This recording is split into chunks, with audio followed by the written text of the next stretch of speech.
Yes yes. কিছু বলতে পারি? জি জি শিওর। একটা প্রথমত গানের একটা রিকোয়েস্ট ছিল, সেটা জি। হচ্ছে প্রত্যাবর্তন। প্রত্যাবর্তন, হ্যাঁ আর গানটা নর্মাল কিছু কথা বলতে পারি? নর্মাল, একদম অ্যাবনর্মাল হতে পারবে না।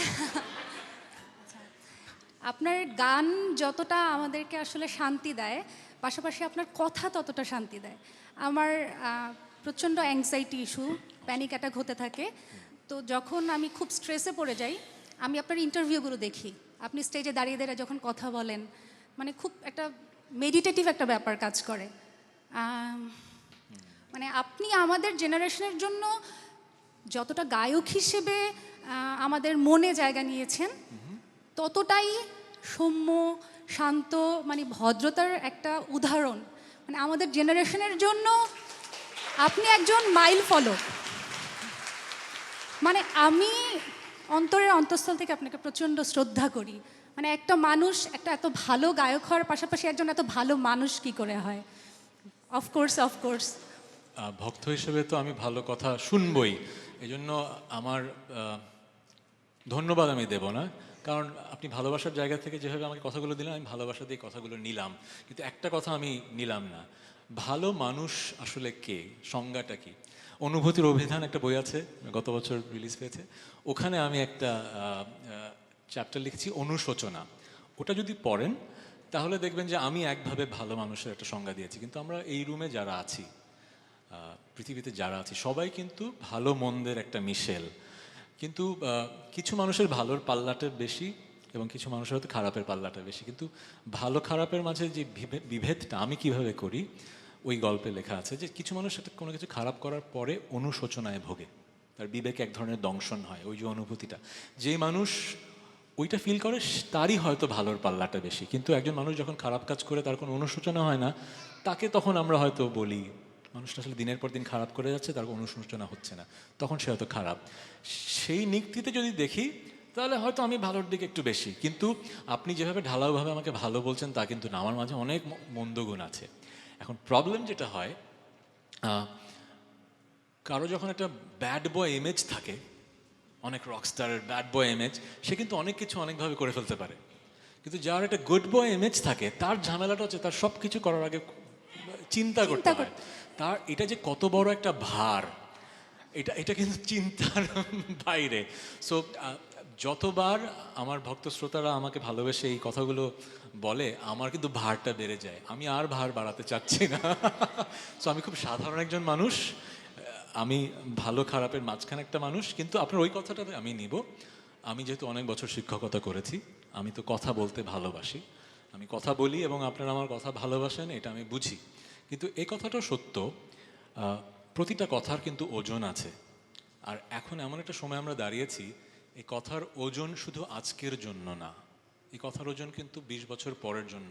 কারণ কি, এই যে সবার হাতে ফোন আছে না, পুরোটা কিন্তু রেকর্ডেড হচ্ছে। কোথায় কোন কথাটা কেটে 5 বছর পরে আবার উঠে যাবে আমি কিন্তু জানি না। এখন রিসেন্টলি দেখি কি ফেসবুকে হঠাৎ হঠাৎ ভাইরাল ক্লিপস আসে, দেখি যে আমি দাঁড়িয়ে কথা বলছি, টাইটেল হচ্ছে দেখুন তাহসানের কিছু অসাধারণ মোটিভেশনাল স্পিচ। এখন আমি যে অনুষ্ঠানে ইনভাইটেড ছিলাম, ওখানে আমাকে মোটিভেশনাল স্পিচ দিতে দেওয়া হয় না, একটা স্পেসিফিক টপিকে কথা বলতে বলা হয়েছে। হয়তো নর্থ সাউথ বিশ্ববিদ্যালয়ের একটা প্রোগ্রাম ছিল, অথবা রাইজ অ্যাবভ অল একটা প্রোগ্রাম ছিল, বিভিন্ন টপিকের উপর আমাকে হয়তো কথা বলতে বলা হয়েছে, অথবা আমার জীবনের একটা স্পেসিফিক গল্প হয়তো শেয়ার করতে বলা হয়েছে। আমি কিন্তু মোটিভেশনাল স্পিকার হিসেবে যাইনি। তখন হয় কি, ওই ক্লিপগুলো নিয়ে যখন বিভিন্ন শিরোনামে বিভিন্ন জায়গায় যায়, আমি একটু বিব্রত হই, আল্লাহ কি বলছি। যেরকম একটা হয়েছে, একটা সেমিনার টাইপের ছিল ব্র্যান্ডিং নিয়ে। সো আমি ওই সেমিনারে মজা করে কথা বলতে গিয়েছি যে ব্র্যান্ডিং আসলে ইম্পর্টেন্ট না। আমার মজা করে আমি স্পিচটা দিয়েছিলাম, আমি বলেছি যে এই যে চা দোকানদার, তারাও তো এত সাকসেসফুল হচ্ছে, ওদের কি ব্র্যান্ডিং? অথবা আমার মেকআপ আর্টিস্ট সে খুব সাকসেসফুল, কি তাদের ব্র্যান্ডিং? আমি এভাবে করে গল্পগুলো বলেছিলাম। কিন্তু ওইটা উঠে গেছে একটা ইউটিউব পেজে, মিলিয়ন মিলিয়ন ভিউ, যে মোটিভেশনাল স্পিচ। এখন ওই স্পিচটা দেখলে মনে হবে আমি জীবনকে অর্থবিত্তের নিক্তিতে মাপছি, কিন্তু আমি তো আসলে সেটা বিশ্বাস করি না। আমি তো ভাবি না যে অর্থবিত্ত বৈভব হলে আপনি সফল। আমি ওই স্পিচে যেভাবে বলা হচ্ছিল ব্র্যান্ডিং ইজ এভরিথিং, আমি জাস্ট মজা করে একটা কাউন্টার নেগেটিভ দেওয়ার চেষ্টা করেছি যে না, ব্র্যান্ডিং ইজ নট এভরিথিং, আমরা শুধু ব্র্যান্ডিংয়ের পিছনেই ছুটছি। আসলে প্রোডাক্টটাই আসল, আপনি কী করছেন সেটা ভালোভাবে করলে এমনি ব্র্যান্ডিং হয়ে যাবে। যেহেতু সবাই ব্র্যান্ডিং নিয়ে অনেক বেশি বেশি বলছিল, এই জন্য আমি এই কথাটা বলেছি, কিন্তু এমনভাবে বলেছি যেখানে মনে হয়েছে যে অর্থবিত্ত বৈভব আপনার সাফল্যের মাপকাঠি, কিন্তু আসলে তো আমি সেটা বিশ্বাস করি না সামগ্রিকভাবে। ওই স্পিচের জন্য হয়তো ওইভাবে মজা করে বলাটা আমার জন্য ঠিক ছিল। সো এই কারণে হয় কি, কথা যখন বলি ওজন আছে তো, এখন একটু বেশি চিন্তা করে বলতে হয় কখন কোন প্ল্যাটফর্মে কি কনটেক্সটে কথাটা বলছি, এই কথাটা কেটে আরেক জায়গায় আরেক কনটেক্সটে 5 বছর পরে ভাইরাল হয়ে যেতে পারে। এই জন্য কথা বলতে ভালোবাসি, কিন্তু এখন অনেক চিন্তা করে কথা বলতে হয়। কোথায় একটা লাইভ করেছি, চোখ নাকি আমার মাটির দিকে তাকিয়েছিলাম, আমি নাকি খুব স্যাড। আমি মোটেও স্যাড ছিলাম না, আর আমি মাটির দিকে তাকিয়ে কথা বলছিলাম না। এখন যিনি কেটে মানে ফেসবুকে একটা থাম্বনেইল তৈরি করে উনি শেয়ার দিলেন, ওটা হাজার হাজার শেয়ার, মিলিয়ন্স অফ ভিউ। এখন আমি তো রিলেট করতে পারছি না। আমি খুব মানে আমি নাকি চোখের দিকে না তাকিয়ে কথা বলি, আমি খুব ভদ্র নম্বর না, আমি চোখের দিকেও তাকিয়েছিলাম। কিন্তু কথা হচ্ছে কি, আমি জানি আমার কথা আপনাদের ভালো লাগে, আমার কথা বলতে ভালো লাগে, কিন্তু এখন আমি জানি আমার প্রতিটা কথা, পাবলিক ফিগার শুধু আমার না, সবারই প্রতিটা কথা কখন কোথায় কেটে ইউজ হয়ে যাবে সেটার রিপারকাশনস চিন্তা করে কথা বলতে হয়। But thank you. আমি জানি যে বাংলাদেশে এমন একটা সময় চলে এসছে, কথা শুনতে মানুষ পছন্দ করে না, উপদেশ শুনতে মানুষ পছন্দ করে না।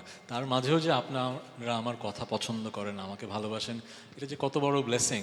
দোয়া করবেন যেন ওই ভালো মন্দের নিক্তিতে আমি ভালোর দিকে একটু বেশি থাকতে পারি। Thank you. Thank you sir. But আপনার কথা শুনে মনে হলো যে নেক্সট লাইফে আমি একজন অন্য একটা প্রফেশনে যাওয়া উচিত, যেখানে মানুষের কথা শুনবো, মানুষকে কথা বলবো। এবং স্যার আমাদের জেনারেশনটা এখন বোঝে ইউলো জার্নালিজম ব্যাপারটা, যে এই যে ক্লিপ কেটে নিয়ে নিয়ে যে তারা ইচ্ছে মতো যা খুশি তাই একটা থাম্বনেইল বসিয়ে একটা কাজ করে ফেলে, এগুলো নিয়ে আসলে আমরা যারা যারা আমরা শিক্ষিত তারা মানে বোঝে।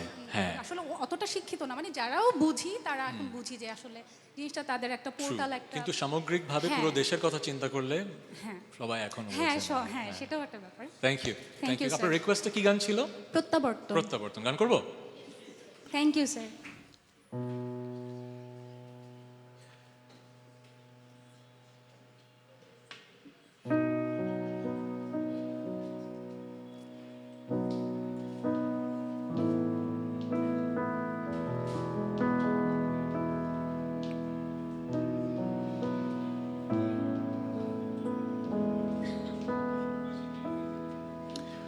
হঠাৎ মনে পড়লো তোমায়,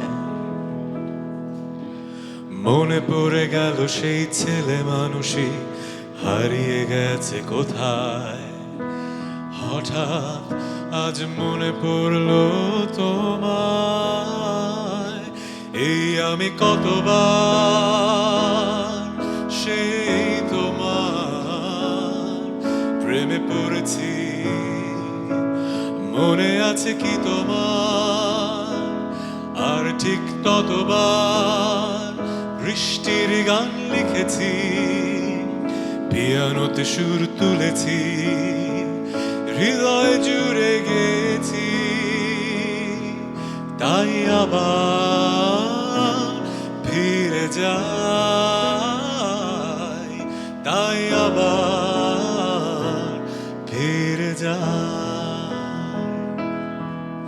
আমি আবার আর একটা বার তোমার প্রেমে পড়তে চাই। আমি আবার আর একটা বার তোমার প্রেমে পড়তে চাই। আমি আবার আর একটা বার তোমার প্রেমে পড়তে চাই। আমি আবার আর একটা বার তোমার প্রেমে পড়তে চাই। আমি